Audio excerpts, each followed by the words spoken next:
ஐயனார் துணை சீரியலில் அடுத்து நடக்க போகிற நிகழ்வுகளை நாம் பார்க்கலாம். ஒரு வழியாக நல்லபடியாக டூர் போயிட்டு வந்துட்டாங்க.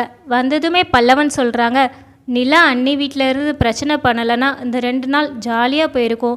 எனக்கு இந்த 2 நாள் போனதே தெரியலை. எனக்கு இன்னுமே ஒரு வாரம் இருக்கணும் போல் இருக்குது அப்படின்னு சொல்கிறாங்க.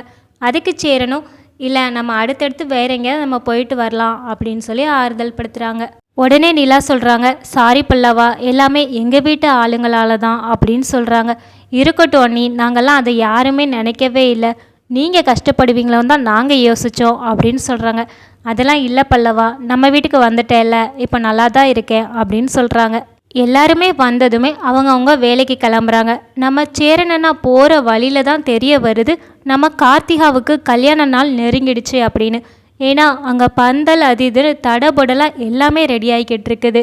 இதில் அவங்க அப்பா வேற கூட 2 மைக் செட் மாட்டு நிச்சயதார்த்தத்துக்கு பாட்டு போட்டதை விட இப்போ அதிகமாக பாட்டு ஓடணும், ஒரு நிமிஷம் கூட பாட்டு சவுண்டு நிப்பாட்டவே கூடாது அப்படின்னு சொல்லி வெறுப்பேற்றிக்கிட்டு இருக்காங்க. சேரன் அண்ணாவுக்கு அந்த இடத்த கடக்கும்போது ரொம்பவே கஷ்டமாக இருக்குது. ஃப்ளெக்ஸில் கார்த்திகாவோட ஃபோட்டோவை பார்க்கும்போது அவங்களுக்கு இன்னுமே வருத்தமாக இருக்குது. நம்ம கூட கல்யாணம் ஆக வேண்டிய பொண்ணுக்கு இப்படி வேற ஒருத்தவங்களோட கல்யாணம் ஆகுறத நம்ம பார்க்க வேண்டிய நிலமையாக இருக்குதே அப்படின்னு சொல்லி வருத்தப்பட்டு பார்க்குறாங்க. அந்த ரோட்டை அவங்களால கிராஸ் பண்ணவே முடியலை. பாண்டியனுமே கூட வரதா செய்கிறாங்க. அவங்க சொல்கிறாங்க, இதெல்லாம் தேவையா, இவ்வளோ அலப்பறை எதுக்கு, ஏன் தான் இவ்வளோ பந்தா பண்ணிக்கிட்டு இருக்காங்களோ தெரியலை. இந்த மொக்க மாப்பிள்ளைக்கே இவ்வளோ சீனா, இதே இவங்களுக்கெல்லாம் நல்ல மாப்பிள்ளை கிடச்சிட்டா அவ்வளோதான், கையில் பிடிக்க முடியாது போலையே அப்படின்னு சொல்லி கிண்டல் பண்ணிகிட்டே வராங்க நம்ம பாண்டியன். உடனே சேரன் சொல்கிறாங்க, அப்படியெல்லாம் சொல்லாத, அவங்க என்னமோ பண்ணிட்டு போட்டோம், நீ வா பாண்டியா அப்படின்னு சொல்லி கூட்டிகிட்டு வராங்க. நம்ம சேரன் அண்ணா போகிறத கார்த்திகா எப்போதும் போல் அவங்க ஜன்னல்லேருந்து பார்க்க தான் செய்கிறாங்க. அவங்களுமே அதை பார்த்து ரொம்பவே கஷ்டம்தான் படுறாங்க.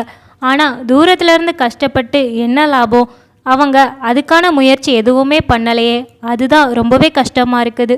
கார்த்திகா சேரன் அண்ணாவை பார்த்ததுலேருந்தே அவங்க வீட்டுக்கு மறுபடியும் போகணும் அப்படின்னு தோணிக்கிட்டே இருக்குது.